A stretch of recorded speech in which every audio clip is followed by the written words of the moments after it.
नमस्कार दोस्तों, मैं भरत डंगवाल प्रगति कोचिंग सेंटर में आपका स्वागत करता हूं।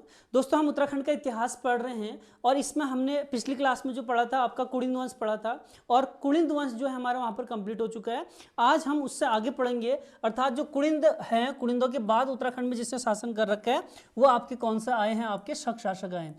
अर्थात कुड़िंदों के बाद उत्तराखंड में जिसका शासन रहा वो किसका रहा, आपके शकों का रहा। आपको ये याद रखना है, जैसे आपके कुड़िंद आए, कुड़िंदों के बाद आपके शक आए, शकों के बाद कुषाण। आपको ये क्रम भी याद रखना है कि किस किस क्रम में यहाँ पर उत्तराखंड में आपका शासन कर रखा है। अब सबसे पहले अगर हम बात करें तो कुड़िंद वंश से ही हम इसको शुरू करते हैं, क्योंकि कुड़िंद वंश के राजा के बारे में हमें बताना है कि कुड़िंद वंश में आपका एक राजा था जिसका नाम क्या था, आपका अमोघभूति था। अब ये जो अमोघभूति था, इसकी जो मृत्यु है वो आपके 60 ईसा पूर्व के आसपास में होती है। ये याद रखना कि कुड़िंद वंश का सबसे शक्तिशाली शासक कोई था तो वो कौन था, आपका अमोघभूति था। अमोघभूति की जैसे मृत्यु होती है, मृत्यु के बाद जो था यहाँ पे शक जो थे, इनको मौका मिल गया उत्तराखंड में आपका आक्रमण करने का और इन्होंने यहाँ पर आक्रमण किया और उत्तराखंड का जो आपका मैदानी भाग है इस पे क्या कर लिया, आपका कब्जा कर लिया। कुड़िंद का शासक अमोघभूति की जैसी मृत्यु होती है, उसकी मृत्यु के पश्चात शकों को जैसा मौका मिला उन्होंने आक्रमण किया और ये मैदानी भाग वाले क्षेत्र पे क्या कर लिया, अधिकार कर लिया। एक बात और याद रखना, जो आपके शक थे इन्होंने केवल आपके मैदानी भागों पर ही शासन किया। अब जो कुड़िंद थे, यानी कि अमोघभूति के बाद आपके कुड़िंद जो बचे, ये आपके हिमालयी क्षेत्र में शासन करने लग गए और इन्हें यहाँ पर आपके पर्वतीय कुड़िंद के नाम से जाना जाता है। तो आपको ये याद रखना है कि जब आपके शक यहाँ पर आए, उन्होंने मैदानी भागों में शासन किया, तो हिमालयी भागों में शासन अभी भी आपके कौन कर रहे हैं, कुड़िंद कर रहे हैं और वो आपके पर्वतीय कुड़िंद के नाम से इनको जाना जाता है। ये याद रखना, आपका भले ही ये शासन यहाँ पर कर रहे हो, लेकिन सबसे ताकतवर जो है अभी इस पे आपके कौन है, शक है। अब यहां पर देखा जाए, जो आपके शक हैं, इस शक वंश की जो जानकारी हमें मिलती है, शक वंश की जानकारी का जो स्रोत है वो आपका एकमात्र ये है कि उत्तराखंड में जो आपके सूर्य मंदिर हैं, इन सूर्य मंदिरों से हमें किसकी जानकारी मिलती है, आपके शकों की। इसका मतलब यह है कि हमें शकों की जानकारी का और कोई भी ऐसा माध्यम नहीं मिलता जिससे हम ये बता पाए कि उत्तराखंड में आपके शक रहे थे। हाँ, ये जरूर है कि जितने भी सूर्य मंदिर रहे हैं उनसे ये पुष्टि होती है कि उत्तराखंड में आपके कुछ समय तक शकों ने भी क्या किया, शासन किया। अब एक बात और याद रखना कि जो आपका उत्तराखंड में शक संवत है, अगर देखा जाए शक संवत देखा जाए तो ये शक संवत उत्तराखंड में चलाने वाले भी कौन है, आपके शकी हैं। इसकी पुष्टि जो है हमें अल्मोड़ा के कटारमल जो सूर्य मंदिर है उससे इस बात की पुष्टि होती है कि यहाँ पे शक संवत जो चलाया था, किसने चलाया था, आपके शकों ने। तो हम यहाँ पर केवल और केवल जो है उत्तराखंड में जो आपके विभिन्न सूर्य मंदिर हैं उनमें से कुछ सूर्य मंदिरों की बात करते हैं और हमें जानकारी केवल कहां से मिलती है, सूर्य मंदिरों से। अब यहां पर देखा जाए, इसमें देखें तो हमें आपके उत्तराखंड के विभिन्न जिलों से हमें कुछ सूर्य मंदिर देखने को मिलते हैं। उनके नाम अगर मैं बोलूं तो सबसे पहले इसमें देखा जाए तो एक आपका कटारमल का सूर्य मंदिर है और ये कटारमल का सूर्य मंदिर आपका देखा जाए तो कौन से जिले में है, आपके अल्मोड़ा में। और यहीं पर अल्मोड़ा में एक और आपको मिल जाता है जिसे हम आपका गुड़ादित्य का सूर्य मंदिर बोलते हैं और ये आपका कहां पर है, धौलादेवी में। तो गुड़ादित्य का सूर्य मंदिर आपके धौलादेवी अल्मोड़ा में और आपके कटारमल का सूर्य मंदिर अल्मोड़ा के कहां पर, आपके कोशी में आपको देखने को मिलता है, अधेरी सुनार गांव में देखने को मिलेगा। अब यहां पर दूसरी अगर बात करें तो इसी प्रकार से हमें सूर्य मंदिर आपके चंपावत में भी देखने को मिलते हैं। ये आपके कहां पर स्थित है, ये अल्मोड़ा में स्थित है। चंपावत में बात करें तो एक आपका मंदिर है, इसे सुई भी बोलते हैं, इसे आपके खेती खान के नाम से भी जानते हैं, यानी कि खेती खान का सूर्य मंदिर जो है वो कहां पर स्थित है, चंपावत में। और यहीं पर एक सूर्य मंदिर और हमें देखने को मिलता है, हम इसे क्या बोलते हैं, रमक का सूर्य मंदिर। तो ये दोनों के दोनों मंदिर कहां पर है, आपके चंपावत में। ये याद रखना कि अल्मोड़ा में दो जगहों से दो प्रमुख सूर्य मंदिर देखने को मिलते हैं और आपके चंपावत में भी दो, सुई का और कौन सा, रमक का सूर्य मंदिर। इसके अलावा अगर हम देखें तो कुमाऊं में ही बात करते हैं। पहले कुमाऊं में ही आपका एक दुगई आगर का सूर्य मंदिर देखने को मिलता है और ये कुमाऊं के कहां पर देखने को मिलेगा, पिथौरागढ़ में। पिथौरागढ़ में हमें सूर्य मंदिर जो मिला वो कौन सा हो गया, दुगई आगर का सूर्य मंदिर हुआ। और एक यहां पर और बात करें तो मण का सूर्य मंदिर भी हमें यहीं पर देखने को मिलता है और यहीं पर एक और देखा जाता है, इसे आपका चौपाता का सूर्य मंदिर के नाम से भी जाना जाता है। और एक सूर्य मंदिर और याद रखना, इसे आपका जो है पाभे का सूर्य मंदिर कहा जाता है। यहाँ पर लिख लेते हैं कौन सा, आपके पाभे का सूर्य मंदिर। और ये याद रखना, ये आपका जो है इसे पूरा नाम जो दिया गया है पाभे का भौनादित्य का सूर्य मंदिर इसे नाम दिया गया है। और यहीं पर जो था 1663 ईस्वी में 93 ईस्वी में एक राजा था चंदवंश का, जिसका नाम आपको उद्योग चंद देखने को मिलता है। उसने इसी मंदिर को क्या कर रखा है, भूमि दान कर रखे है। तो जैसे अल्मोड़ा में 2 और चंपावत में 2 देखने को मिलते हैं, इसी प्रकार से पिथौरागढ़ में हमें 4 सूर्य मंदिर देखने को मिलते हैं। पहला दुगई आगर का सूर्य मंदिर हो गया, दूसरा चौपाता का सूर्य मंदिर हो गया, तीसरा मण का सूर्य मंदिर हो गया, और चौथा जो हमें देखने को मिलता है पाभे का भौनादित्य का सूर्य मंदिर देखने को मिलता है। और यहीं पर आपके उद्योग चंद का भी उल्लेख यहाँ पर देखने को मिलेगा। तो ये हमारे कुमाऊं वाला जो क्षेत्र है, यहाँ पर हमें कुछ आपके सूर्य मंदिर देखने को मिलते हैं। इसके अलावा अगर हम आपके कौन से गढ़वाल क्षेत्र की बात करें, तो गढ़वाल में आपका चमोली वाला क्षेत्र है। इस चमोली में हमें कुलसारी का सूर्य मंदिर देखने को मिलता है, यानी कि कुलसारी का सूर्य मंदिर कहाँ है, आपका चमोली में। और दूसरा अगर देखा जाए, यहीं पर आपका उत्तरकाशी नामक जगह है। उत्तरकाशी में भी एक आपका नौगांव आपका एक ग्राम मिलेगा, उसी में आपका जो है मजियाली का सूर्य मंदिर देखने को मिलता है। तो गढ़वाल के 2 अगर देखा जाए, चमोली में आपका कुलसारी, उत्तरकाशी में आपका कौन सा हो गया, मजियाली। और तीसरा जो है, यही आपका क्वेश्चन पूछा गया था, यूके ट्रिपल एससी ने क्वेश्चन पूछा था कि जो आपका पलेठी का सूर्य मंदिर है, ये पलेठी का सूर्य मंदिर कहाँ पर स्थित है। तो आपको ये याद रखना है, ये आपके टेहरी गढ़वाल आपके देवप्रयाग में देखने को मिलेगा। और ये कहाँ पर आएगा, आपके हिंडोला खाल में। तो आपका हिंडोला खाल में आपका क्या मिलेगा, सूर्य मंदिर देखने को मिलेगा, जिसे पलेठी के सूर्य मंदिर के नाम से जाना जाता है। और क्वेश्चन ये पूछा गया था कि पलेठी का सूर्य मंदिर कहाँ पर स्थित है, उसमें आपका टेहरी ना पूछकर उसमें ऑप्शन जो दिया था इस प्रकार से दिया था, तो उसका सही आंसर क्या था, आपका हिंडोला खाल का सूर्य मंदिर। तो ये जो सूर्य मंदिर है, ये आपके प्रमुख सूर्य मंदिर है। इसके अलावा आपको और भी कई सारे सूर्य मंदिर देखने को मिल जाएंगे। अब हमें 2 ही सूर्य मंदिरों की बात करनी है, एक कुमाऊं वाले क्षेत्र कटारमल का, और दूसरा जो है आपके गढ़वाल में जो टेहरी में आपका पलेठी का सूर्य मंदिर है। ये इन दो पर हम बात करते हैं। अब सबसे पहले अगर बात करें तो कौन सा हो गया, आपके अल्मोड़ा का कटारमल का सूर्य मंदिर। तो ये आपका कटारमल का क्या हो गया, सूर्य मंदिर। आपको ये याद रखना है कि जो कटारमल का सूर्य मंदिर है, इसे आपके राजा कटारमल ने बनाया था, कटारमल ने बनाया था, इसीलिए हम इसे कटारमल के सूर्य मंदिर के नाम से जानते हैं। अब दूसरा यह है कि अल्मोड़ा से कुछ ही दूरी पर आपका एक ग्राम आपको पड़ेगा, जिसे क्या बोलते हैं, अधेरी, आपके सुनार ग्राम के नाम से जानते हैं। अधेरी सुनार ग्राम जो है आपके कोशी नदी के तट पर है। तो ये जो है आपको इसकी स्थिति आपको याद रखना है। तो कटारमल का मंदिर जो हो गया अधेरी सुनार गांव में, कोशी नदी जो है अल्मोड़ा में कोशी नदी जो बहती है उसी नदी के आपके तट पर स्थित है। अब दूसरा, ये कई बार क्वेश्चन ये पूछ लिया जाता है कि ये कितने मंदिरों का समूह है। तो छोटे छोटे इसमें आपके कितने मंदिर देखने को मिलते हैं, आपके 45 मंदिरों का समूह है। तो यहाँ पर आपको 45 मंदिर देखने को छोटे छोटे मिल जाते हैं। अब दूसरा ये है कि यहाँ पर जो इसका दरवाजा था, जो द्वार था इसका, इस द्वार में आपके जो आपके शक है, शकों ने अच्छे से आपके चित्र यानी कि आकृतियां बना रखी थी। और ये जो आकृतियां हैं, जैसे आपके शैव धर्म हो गया, जैसे आपके वैष्णव धर्म हो गया, इन धर्मों के जो देवी देवता थे, उन देवी देवताओं के चित्र जो थे उस द्वार पर आपके उस द्वार पे इन्होंने बनवाए थे।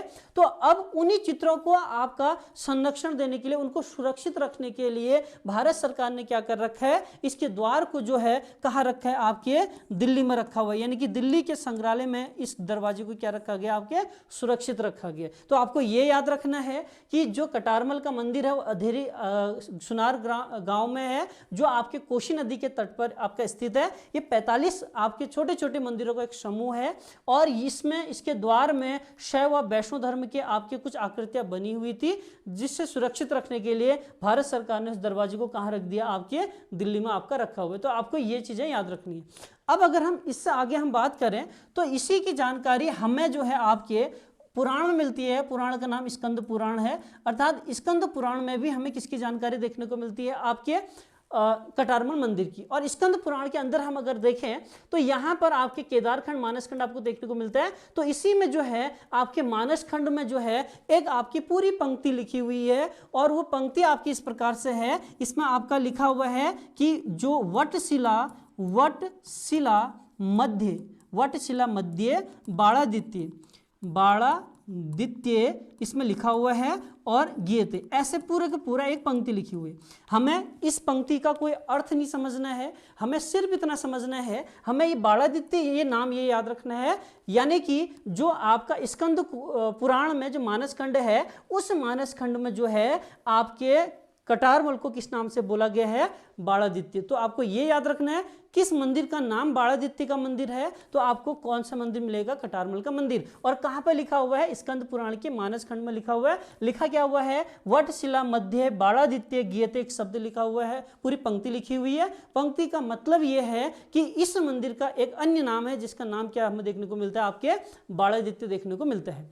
अब इससे आगे अगर हम बात करें तो इस मंदिर के जो गर्भगृह है, मंदिर का जो आपका गर्भगृह है, इस गर्भगृह में जो है आपके एक भूरे पाषाण यानी कि भूरे पत्थर में एक मूर्ति हमें देखने को मिलती है। और वो मूर्ति किसकी है, भगवान आपके सूर्य की मूर्ति बनाई गई है। और ये याद रखना कि उस सूर्य मूर्ति जो सूर्य की आपके प्रतिमा बनाई गई, मूर्ति बनाई गई है, उन्हें आपके 7 घोड़ों में आपके सवार दिखाया गया है। और ये आप याद रखना कि ये आपके हर एक सूर्य मंदिर की आपकी एक विशेषता है। लगभग अधिकांश जितने भी हमें सूर्य मंदिर मिलते हैं उन सब की विशेषता ये भी मिलती है। और साथ ही साथ एक और चीज विशेषता सब में सेम है, वो क्या है कि जितने भी सूर्य की आपकी मूर्तियां बना रखी है, वो उसमें क्या है, आपके भगवान सूर्य को क्या पहनाए गए, बूट पहनाए गए। यानी कि बूटधारी जो आपके मंदिर बनाए गए हैं, अर्थात जो भगवान की प्रतिमा बनाई गई है, ये किसकी देन है, हमें शकों की देन है। तो हमें हर जगह पर यही देखने को मिलता है।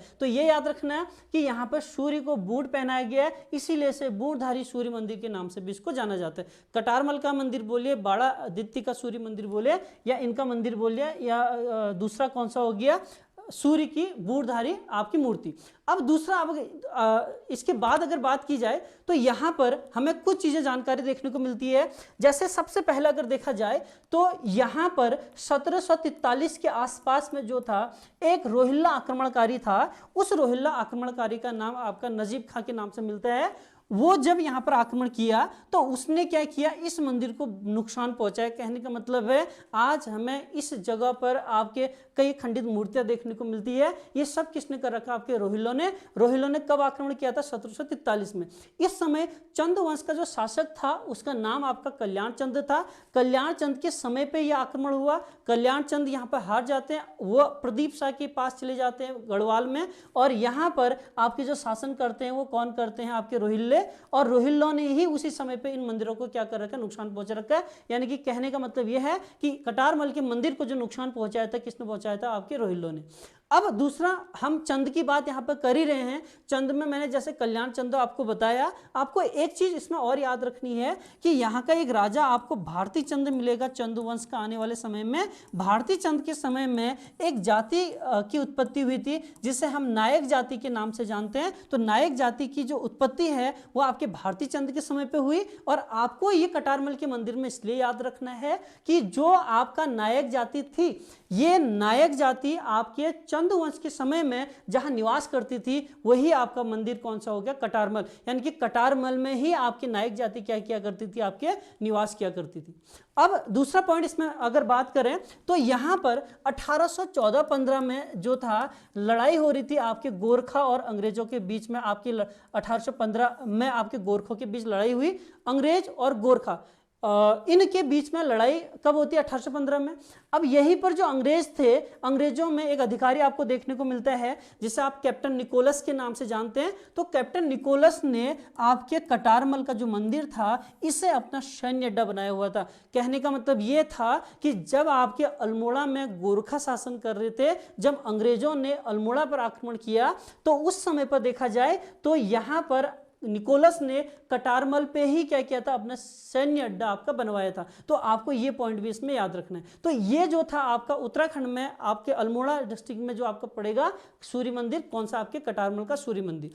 अब इसके साथ साथ अगर हम बात करें एक और मंदिर की बात यहाँ पर कर लेते हैं जो आपका कहाँ पर है, टिहरी में। तो टिहरी में हमें एक मंदिर और देखने को मिलता है जिससे आप क्या बोलते हो, पलेठी का सूर्य मंदिर बोलते हो। और कहां पर, आपके हिंडोला खाल में ये आपका है, हिंडोला खाल में देखने को मिलेगा। अब इसकी विशेषता देखना कि सबसे पहले जो है अगर आपसे बोला जाए उत्तराखंड में सबसे प्राचीन अगर सूर्य मंदिरों की बात होती है तो सबसे प्राचीन सूर्य मंदिर कौन सा है आपका? पलेठी का सूर्य मंदिर। अगर आपसे पूछा जाए कि सबसे पुराना इन मंदिरों में जितने मंदिर मैंने आपको लिखा है कि इनमें सबसे पुराना आपका सूर्य मंदिर कौन सा है, तो ये टेहरी का कौन सा है? आपके पलेठी का सूर्य मंदिर है। अब यहां पर जो हमें जानकारी देखने को मिलती है, अगर जानकारी में बात करें तो इसकी प्रमुख शैली भी अगर पूछी जा सकती है तो ये याद रखना, ये आपके फाशना शैली में आपका बनाया गया है। जब हम उत्तराखंड में मंदिर पढ़ेंगे उसमें विभिन्न शैलियों की बात करेंगे तो उसी में जो है ये पलेठी का सूर्य मंदिर भी बात करेंगे और इसमें फाशना शैली क्या होती है इस पर डिटेल में चर्चा करेंगे। तो अभी आप इतना याद रखना कि जो आपका टेहरी में मंदिर है, पलेठी का सूर्य मंदिर है, सबसे प्राचीन आपका माना जाता है। अब यहाँ पे इसकी विशेषता अगर देखी जाए तो यहां से एक शिला प्राप्त हुआ है, अर्थात जो आपका पलेठी का सूर्य मंदिर है इससे हमें एक शिला मिलता है और इस शिला में हमें 3 राजाओं का नाम देखने को मिलता है, यानी कि 3 राजाओं का उसमें नाम लिखा हुआ है। सबसे पहला देखा जाए तो उसमें आपके कल्याण वर्मन का नाम हमें देखने को मिलता है, कल्याण वर्मन। दूसरा अगर देखा जाए तो इसी में हमें आपके आदि वर्मन का नाम भी इसमें देखने को मिलता है और तीसरा देखा जाए तो इसमें आपके नरपति वर्मन का भी नाम देखने को मिलता है। तो पलेठी के सूर्य मंदिर से एक शिला प्राप्त हुई, उस शिला में हमें जो है आपके 3 राजाओं का नाम अंकित मिलता है।